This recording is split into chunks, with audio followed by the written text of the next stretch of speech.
Starting today, we will talk over 2 times about the possibility of restoring forest in North Korea.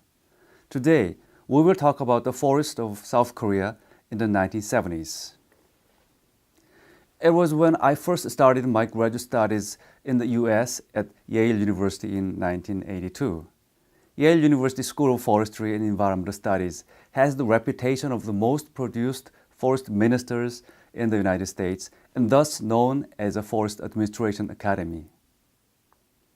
At the very first class, professor gave me the task to present about the successful forest restoration case in Korea.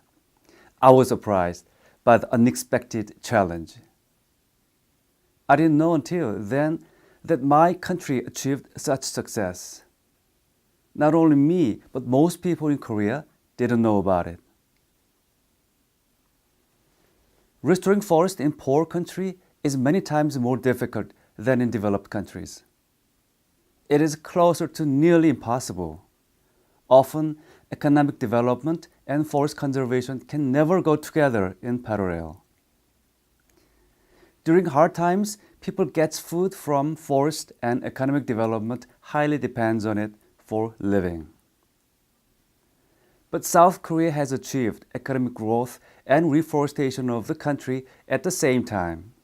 It was and is still considered a miracle. Many experts today consider that Korea reforestation the most successful case as the decoupling practices of economic growth and deforestation. When looking at the record from 20 years ago, it is stunning.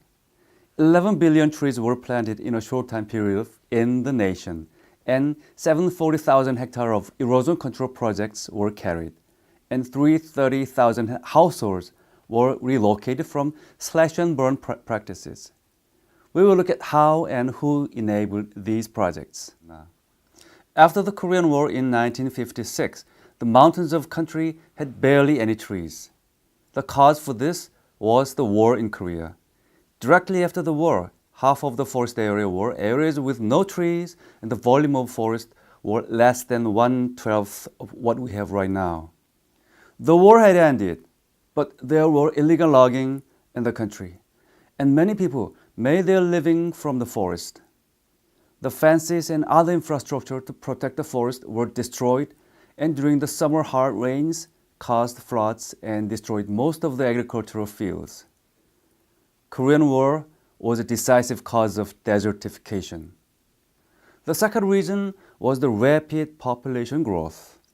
Population in 1950s had increased by more than 5.7 million people compared to 1945, as 2.5 million people were displaced from the north, and 3.2 million overseas compatriots returning home after the liberalization from Japan and Manchuria. In addition, the heavy industry-centered industrialization policy depressed the rural economy even more. The destruction of rural areas made it even harder for reforestation. Securing energy and expanding land conversion by farmers accelerated the worsening situation of reforestation. President Park Chung-hee cannot be left out when talking about South Korea's reforestation. In 1965, when he visited the United States, he was asked what was the most impressive about the United States. Park replied, "Anywhere in the United States, there are abundance of forest. If I could take anything home, it would be the forest of the United States." He was fascinated by the idea and announced in January 1973 the first 10-year reforestation plan, including plans for saplings cultivation, tree planting, energy supply. The 10-year reforestation plan was an integrated plan to improve the livelihood of the people. First, the whole nation was mobilized to the tree planting movement. President Park Chung-hee made the tree planting movement a nationwide campaign. Villages, people at work, families, schools and organizations were obliged to participate in the campaign. His strategy was to concentrate many administrative institutions and organizations like police stations to monitor the project and reforest a particular area in a short time period of time. The 10-year reforestation plan took 7 years, thanks to the hard determination of all people in Korea. Actually, reforestation starts after the tree planting movement because the management of trees is far more difficult than planting itself. To this end, the government transferred the Forest Service under the Ministry of Agriculture to the Ministry of Interior with security rights. This allowed the local government to protect their own forest, police to guard any violation against the forest protection, and technical assistance to the public officials. If forest fire broke out and burned more than 100 hectares of forest, then the local official was responsible for it and dismissed from the position. The regulations were somewhat forcible but very effective.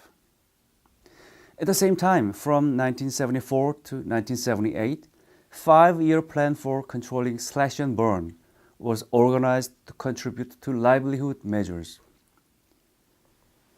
The result was very successful. In the process, the principles of President Park Chung-hee was firm and consistent. There were many complaints concerning the regulation, but the president refused to renounce the principles. President Park's commitment to reforestation is well represented in the process. The tree planting process in the mountains is a hard and enduring process. After digging a pit horizontal direction, nutrient-rich soil had to be filled in for trees and grasses planted.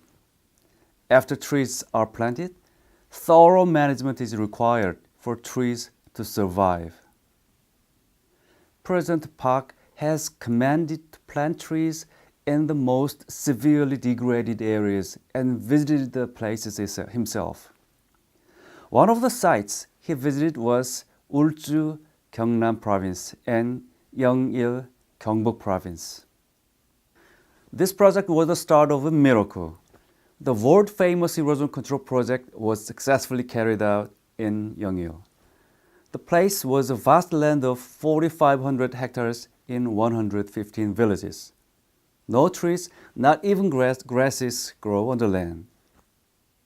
There was an effort during the Japanese invasion to revive the area but failed repeatedly.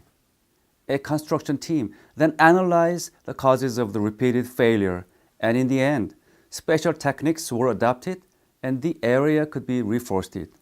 Now it is called the miracle.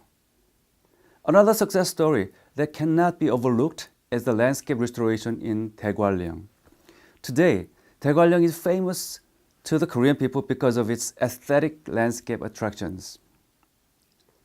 However, the altitude of 850 meter and 30 meter per second wind was the worst condition to start a reforestation project.